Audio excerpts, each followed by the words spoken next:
आज अंशु का वीडियो मुझे देखकर कुछ समझ में नहीं आ रहा कि अंशु कहना क्या चाह रही है। अंशु के मन में बहुत कुछ चीजें चल रही हैं। जानती सब है, वहां पे गई थी, सारा माहौल जानती है। आखिर में चल क्या रहा है? अंशु ने थंबनेल में डाला है कि ससुराल से रिश्ता, ससुराल अब नहीं आएंगे, ऐसा कुछ उन्होंने थंबनेल डाला है। अंशु का दिमाग चल कहीं और रहा है, बोल कुछ और रही है। नमस्कार, स्वागत है आप लोगों का हमारे वीडियो में। आखिर क्यों ऐसा?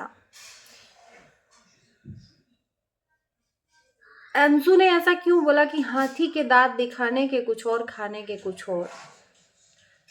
सच्चाई कुछ भी नहीं पता। ये हम देख रहे हैं, हर कोई कह रहा है कि सच्चाई कुछ भी नहीं पता है। जब सच्चाई आएगी हमारे सामने भी, आपके सामने भी, तो आप लोग बोल लीजिएगा।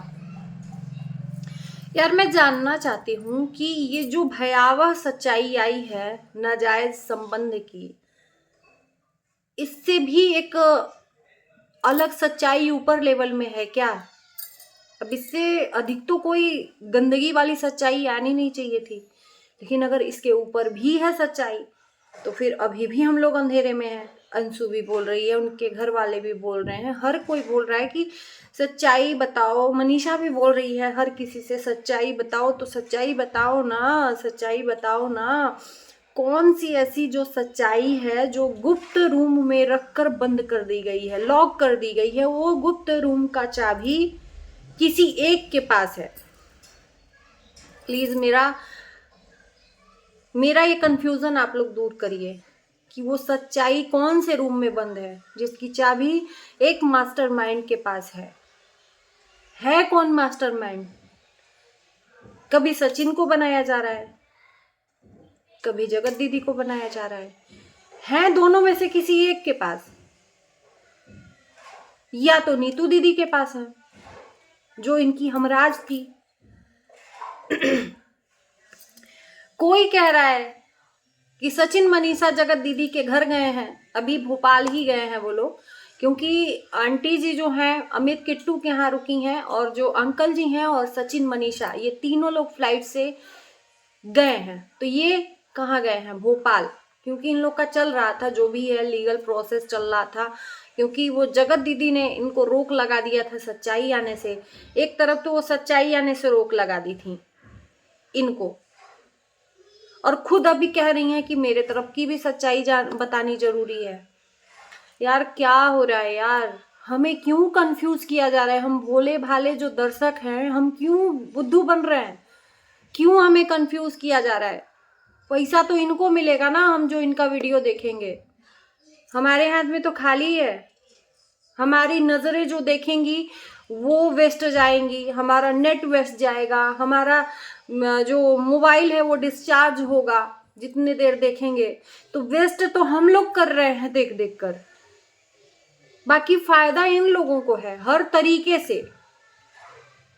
क्या ये कहानी एक रची गई थी, स्क्रिप्टेड ये कहानी है जो राज फैमिली और तिवारी फैमिली में रची गई थी फेमस होने के लिए? कुछ नहीं पता, किसी को भी नहीं पता। सच्चाई आने दो, सच्चाई। अरे कोई तो बताओ सच्चाई, कौन है सच्चाई, कौन सी है सच्चाई? हमें भी पता चलनी चाहिए। अब इसके बाद भी कोई घटिया लेवल की सच्चाई हो तो वो भी जन्मा दो। अंशु कुछ और कह रही है, इधर कुछ और कह रहे हैं। तो खैर, अंशु का मैं बात बताती हूँ। ये वीडियो ही उसी के लिए थोड़ा सा मैं अलग लेवल में चली गई थी।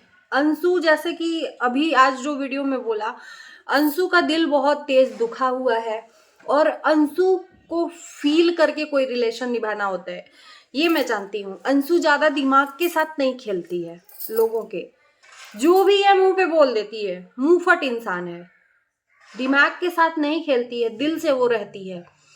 तो जैसे कि हम लोगों को अमित किट्टू के यहाँ किसी के वीडियो में देखने को मिला था कि अंशु रो रही थी। रोने का कारण ये था कि सचिन ने उसको कुछ बोल दिया था, और वो बोलना उसको इतना हर्ट हो गया कि वो उसको दिल पे ले ली और उसको रोना आ गया।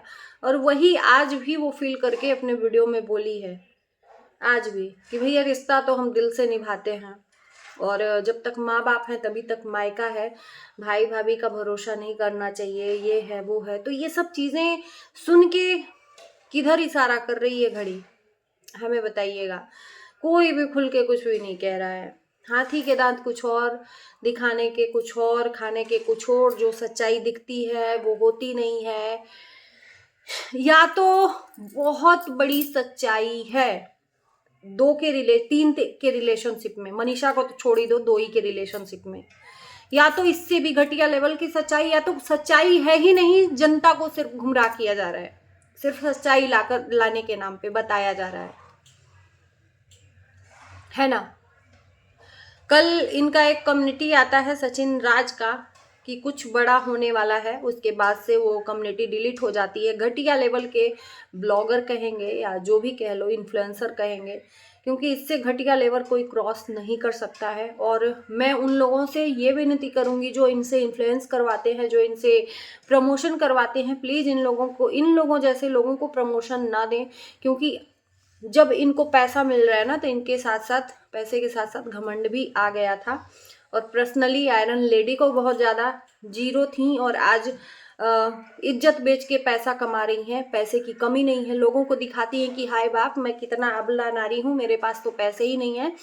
इनका कहना है कि भैया हम कर्जे के घर हमें नहीं चाहिए, तुम ही को मुबारक हो। मतलब बातें तो इतनी बड़ी बड़ी कि पूछना नहीं है। बातों को सहज के कैसे रखना है, ये इनसे कोई सीखे। बातों में परिपक्व है, ऑडियंस को किस तरह से अपने तरफ आकर्षित करना है ये इनको पता है।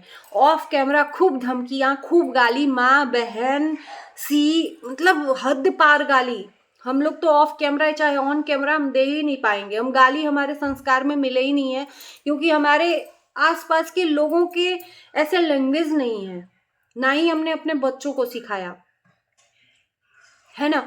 तो घटिया लेवल की गाली, ये असली रूप जो आना था ना, ये आना था, जरूरी था ये आना, क्योंकि लोगों को दिखना चाहिए, क्योंकि इन्होंने पाप जो किए थे, और पाप तो आगे आता ही है।